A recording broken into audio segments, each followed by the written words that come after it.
Alors, s'il y a des choses qu'on n'avait pas compris, regardez bien sur ce film, on fait des arrêts et on revoit tout en détail. Hein. Bon, première chose, les bourrelets de cire arrivent en clinique, on essaye le bourrelet supérieur. Alors, ici, vous voyez, c'est avec des abaisse-langues. Hein. Donc, on met le bourrelet supérieur en bouche, on vérifie la ligne du pupillaire, vous voyez la position du dentiste devant le patient, il n'y a pas derrière.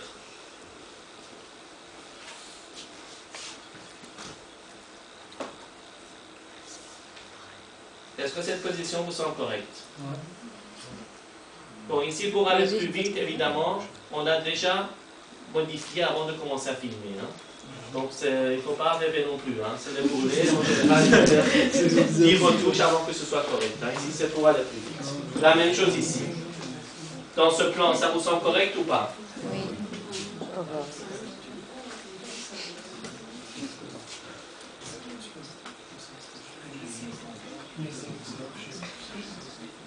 C'est pas sur la pointe du nez, normalement. Si, mais comme c'est parallèle... Regarde, tu vois? Toujours les deux côtés. Hein. Ce qui est très important, vous avez vu, d'abord côté gauche, pas côté droit ou côté gauche, peu importe, mais il faut faire les deux côtés. Hein.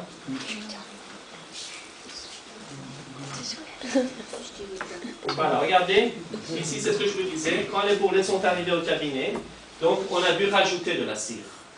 Donc il faut, vous avez vu, les bourrelets sont parallèles quand on a essayé parce qu'on a dû rajouter de la cire. Donc il ne faut pas forcément, les bourrelets ne sont pas trop hautes. Hein. Souvent aussi, enfin pas souvent, mais il arrive aussi de rajouter de la cire. Ici on a dû par exemple rajouter de la cire au niveau du bourrelet supérieur. Rajouter de la cire rose? Oui, de toute façon c'est de la cire rose. Hein. Maintenant, la couleur, c'est la même. Ici, c'est une cire qui est un peu plus molle en bas, mais on ajoute de la cire rose. On colle vraiment les deux cires ensemble, on chauffe bien les deux parties, et ensuite on vérifie le parallaxe. Si ces deux parties ne tiennent pas ensemble, une fois que vous allez faire vos mouvements, ça va se décoller. Hein.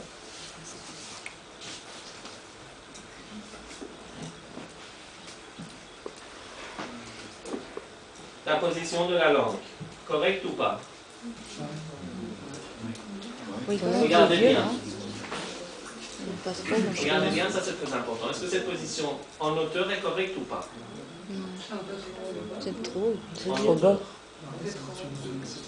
Qu'est-ce que vous faites dire que c'est trop haut? C'est la langue est passée En fait, ici, comme je vous ai dit, quand on règle les bourrelets, souvent, malheureusement, on se concentre sur la hauteur. Il y a l'épaisseur. Mais n'oubliez pas qu'un bourrelet a aussi l'épaisseur. Vous, votre but, c'est de régler les deux, ce qui n'est pas malheureusement, et j'insiste bien, souvent le cas dans les hôpitaux, hein, et même par après. Souvent, le dentiste ne s'occupe que de la hauteur. Voilà, la hauteur est bon, c'est bon. Et après, on s'étonne que la prothèse du bas ne tient pas bien. N'oubliez pas qu'en bas, il y a la langue. Regardez maintenant, votre langue, normalement en bouche, n'est pas emprisonnée par vos dents. C'est-à-dire, elle arrive à faire ses mouvements correctement. Imaginez-vous avec des dents plus serrées, mais avec la même langue. Qu'est-ce qui se passe? Votre langue va être emprisonnée par vos dents. Quelle est la conséquence clinique? La lèvre remonte déjà dans un premier temps, parce qu'elle cherche à se dégager. Hein. Donc la langue remonte, et en plus, vous n'êtes pas, même si la langue remonte, vous n'êtes pas encore à l'aise parce que ce n'est pas une position physiologique de la langue. C'est-à-dire vous forcez votre langue à trouver votre position. Donc ici, en fait, la hauteur est correcte, mais c'est l'épaisseur qui est trop. Regardez, la langue ici, le bourrelet est en dessous de la convexité, mais on a l'impression que la langue est emprisonnée. Donc qu'est-ce qu'il faut faire? Diminuer l'épaisseur. On diminue en vestibulaire ou en lingual?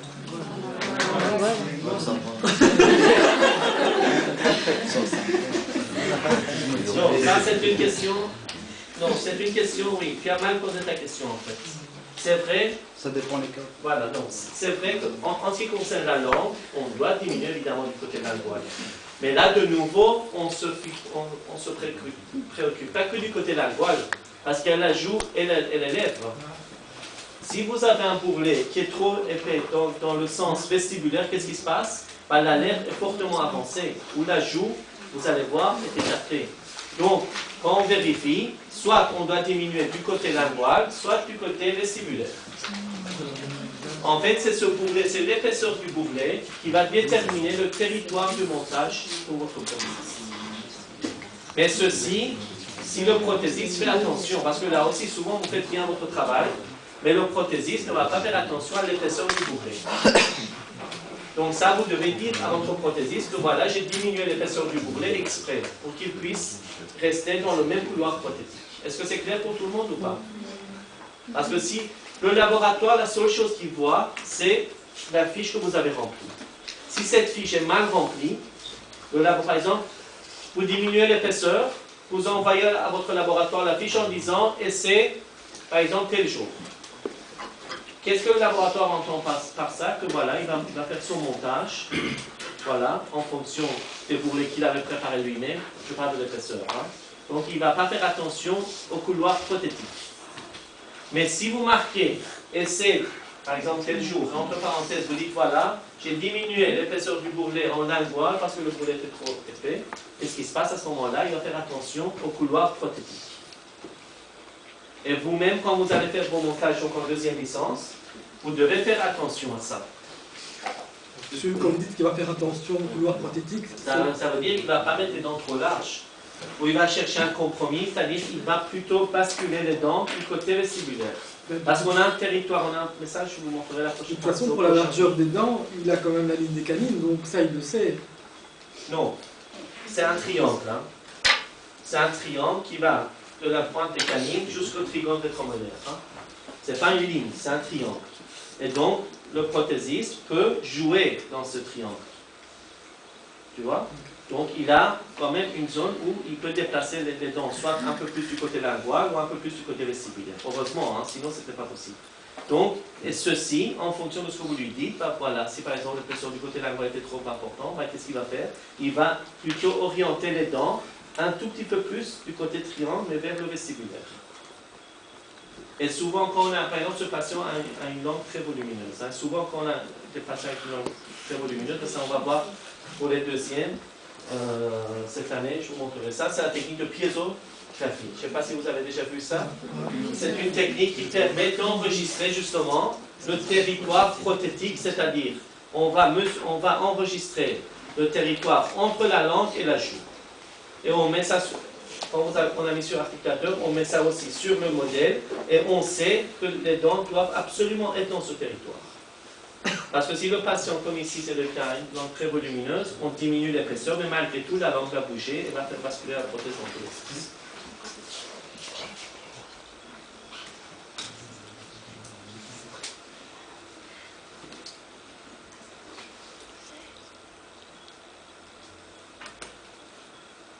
Donc ici, on commence à diminuer l'épaisseur.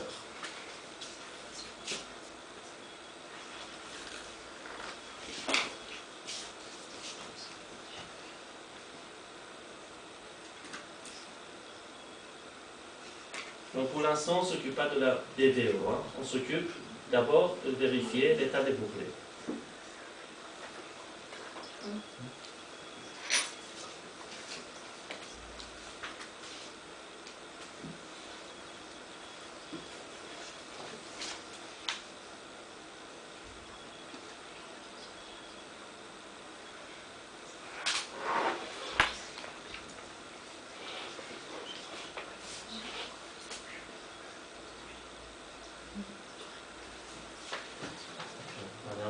Donc vous voyez comment on diminue la hauteur. On essaye de nouveau en rouge. Si ça ne va pas, de nouveau on essaie. Mais bon, ici je vous dis, donc, ça c'est un cas particulier que vous avez vu déjà. Donc patient avec crête flottante en haut et une langue très volumineuse en bas. Donc c'est vraiment pas un cas facile.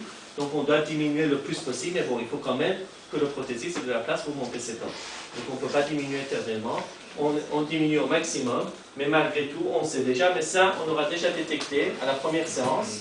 Donc la patiente est langue volumineuse.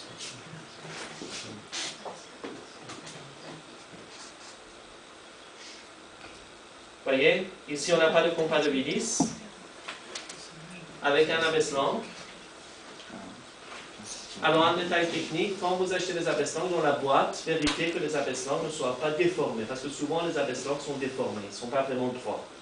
Donc jetez tout ce qui n'est pas droit et gardez vraiment l'abaisse-langue qui ne sont pas déformées.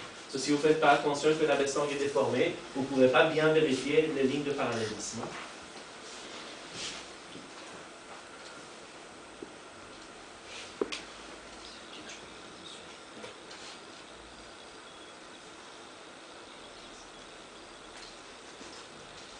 La théorie de Willis, sans s'appliquer à toutes les c'est uniquement chez la coopérative. Écoute, de toute façon, je te dis, on a une dizaine de méthodes, mais statistiquement, la méthode la plus précise, de toute façon, on n'a pas de méthode qui donne de résultats 100%. Et ça, c'est la technique la plus utilisée et c'est la technique la plus reproductive.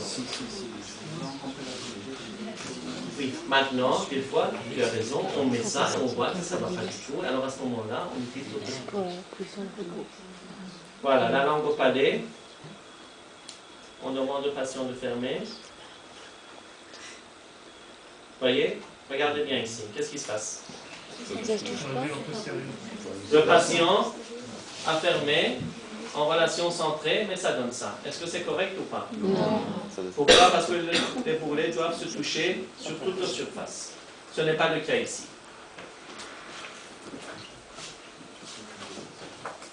Donc ici, vous dites qu'il faut enlever dans la région postérieure. Est-ce qu'on touche au bourrelet supérieur ou inférieur? Inférieur. Voilà. Pourquoi inférieur? Elle change la hauteur du haut.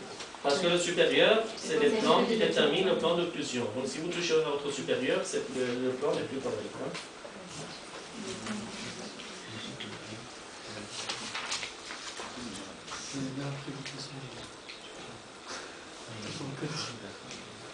Donc on fait ça plusieurs fois. Donc là on saute les étapes.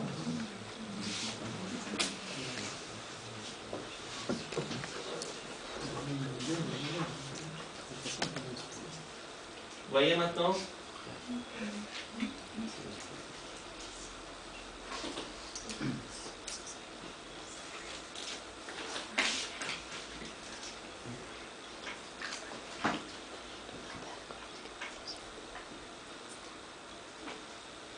Toujours la langue au palais. Et vous demandez de mordre sur vos doigts. Et dès que vous sentez le contact des deux boulets, vous tirez vos doigts et le patient est en relation centrale.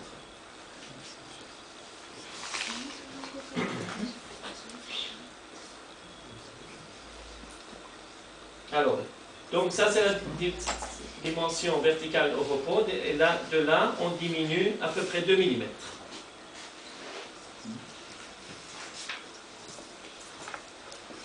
Alors ceci, c'est aussi important, ça doit être au contact osseux. Donc quand vous mettez en dessous du menton, il faut vraiment appliquer pour que ça arrive au niveau de l'os. Hein. Parce que le repère qu'on a, c'est un plan osseux. Vous voyez, on applique vraiment bien pour qu'on touche l'os.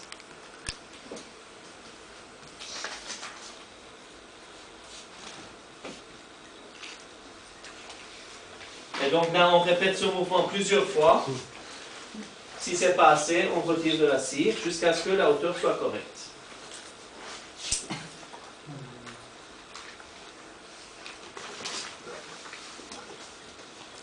Une fois que la hauteur est correcte, on marque les repères pour le prothésiste. Alors, ici, je vous ai dit le philtrum. Il y a des fois où le dentiste met ce repère en fonction du frein. Ne faites jamais cette erreur, parce que le frein labial n'est pas toujours symétrique. Le seul repère, c'est le philtrum. Donc vous vous basez uniquement sur le philtrum.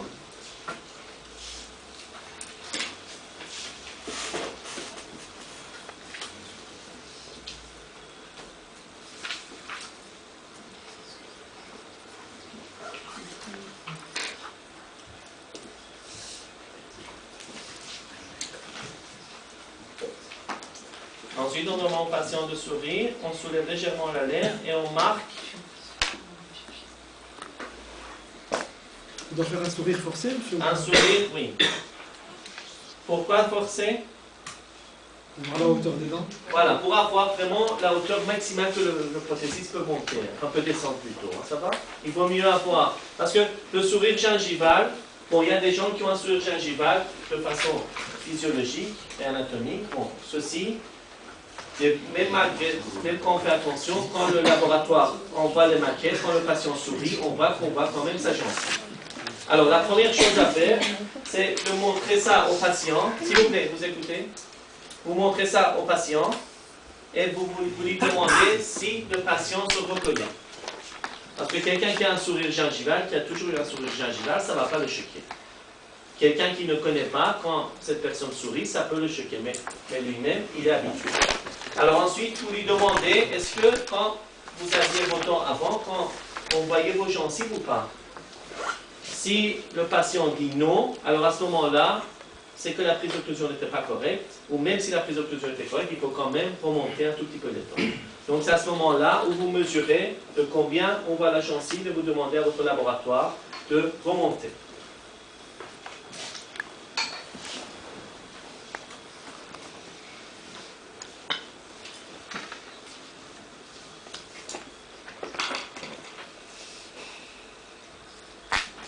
Donc ici on marque. Et ensuite, il faudra aussi marquer pour le prothésiste les commissures pour voir quelle largeur de dents il va choisir.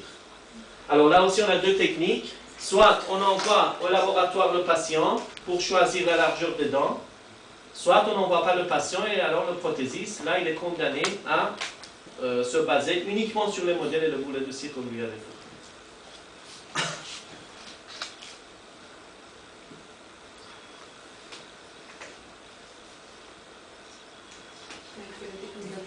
Oui.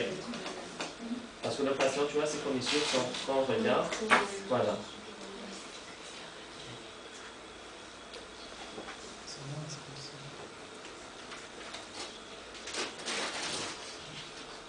On va aller un peu vite. Voilà, voilà, regardez ici. Une fois qu'on a fait ça, on sort les deux bourrelets et on crée une petite rétention au niveau du bourrelet inférieur, par exemple, ou supérieur, peu importe. Une toute petite rétention, donc vous voyez, on enlève un peu de cire, vous voyez, juste sur une petite partie.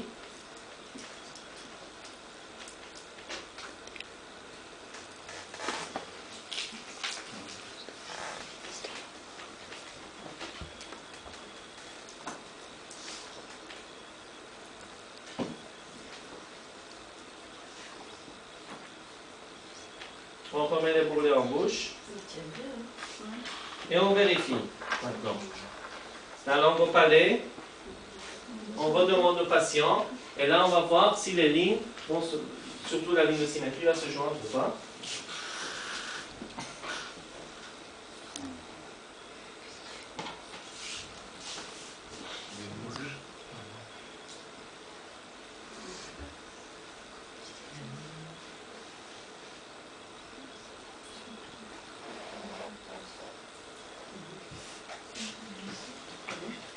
On crée entre d'autres lignes.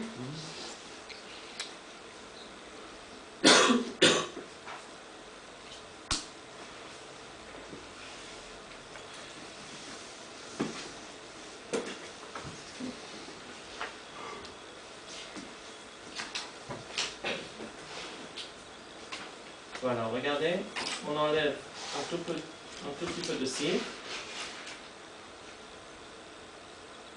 Maintenant, ça, on est en train de faire sur le bourrelet supérieur, mais ça n'a pas d'importance parce que vous voyez, ici et ici, la hauteur n'a pas changé. Donc, la hauteur du bourrelet final n'a pas changé. Ça, c'est dans le but de créer deux petites rétentions.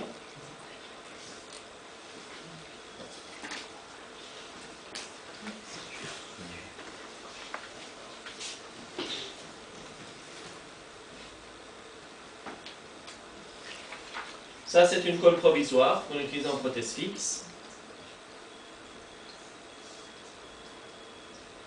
On va appliquer ça sur le bourrelet inférieur.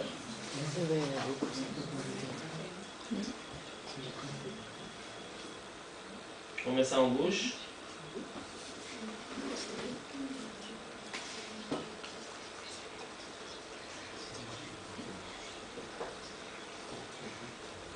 Voilà, on demande au patient de faire le même mouvement. Voyez? On attend un tout petit peu.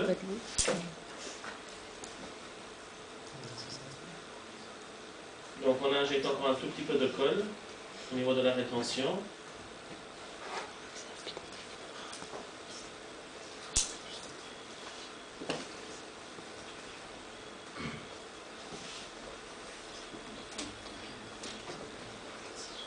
On retire les deux bourrelets.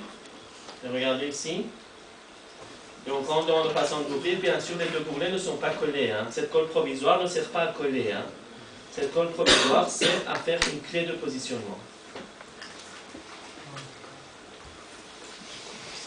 On retire ça. Voyez? Ça c'est une clé de positionnement. Et quand vous allez mettre les deux bourrelets ensemble, vous ne pouvez pas tromper de position. Maintenant, vous pouvez faire ça soit avec une colle provisoire, soit avec une pierre, peu importe le matériau. Du moment que le matériau durcit, que c'est au début liquide et après ça durcit. Donc c'est une clé de positionnement. En mettant dessus des lignes légèrement obliques, ça suffit pas? Ça suffit, mais ici c'est une... Moi je trouve que cette technique est suivante, ça permet quand on va mettre... Regardez, on met en place. Vous voyez, on ne peut pas se tromper. Vous voyez, ça se met automatiquement en place. Si on veut mettre dans une autre position, ce n'est pas possible.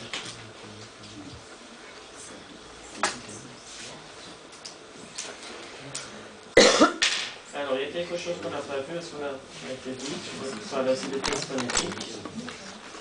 Est-ce qu'il y a des questions ou pas? On fait les tests phonétiques? À la fin de la prise d'occlusion, on fait le choix de la tête des dents aussi. Oui, mais ici, pour des raisons didactiques, on envoie le patient, et ça vous verrez la prochaine fois, on a envoyé le patient au laboratoire. On a demandé au laboratoire de choisir la teinte et la largeur. Et ça, vous allez voir la prochaine fois comment le labo va faire ça. Alors voilà, ça on n'a pas vu, regardez. S'il vous plaît, regardez ça. Donc, on vérifie la position de la langue. Et je vous ai dit que dans la partie postérieure, la hauteur du bourrelet doit être à quel niveau? Regardez, ça c'est le triglone rétromolaire. Regardez. La hauteur du bourrelet doit être à la moitié ou au tiers. Pas en dessous ni au-dessus. Hein.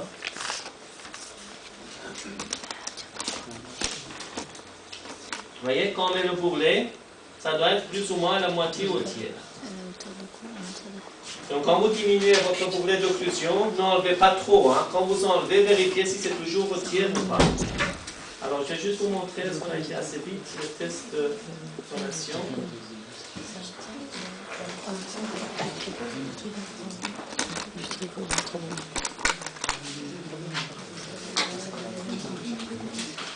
Voilà, ici regardez s'il vous plaît. Regardez ici les tests de phonation qu'on va faire.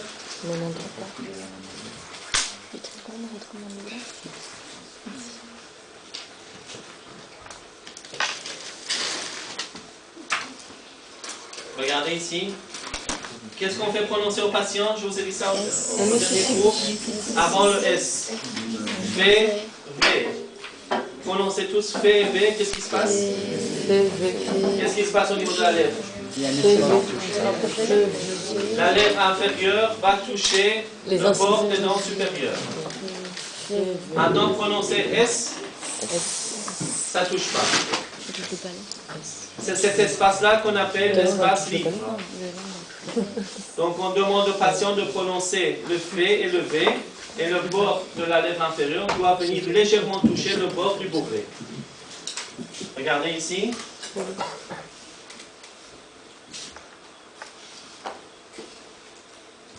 Tout le monde a vu ou pas? Oui.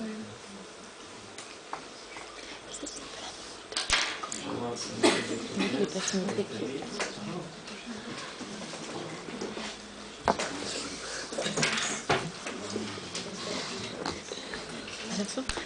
Voilà, bon, il y a une partie dans le film où on demande au patient de prononcer le S, et quand il prononce le S, entre les deux bourrelets, il y a un léger espace. Et ça montre que la hauteur d'occlusion est correcte.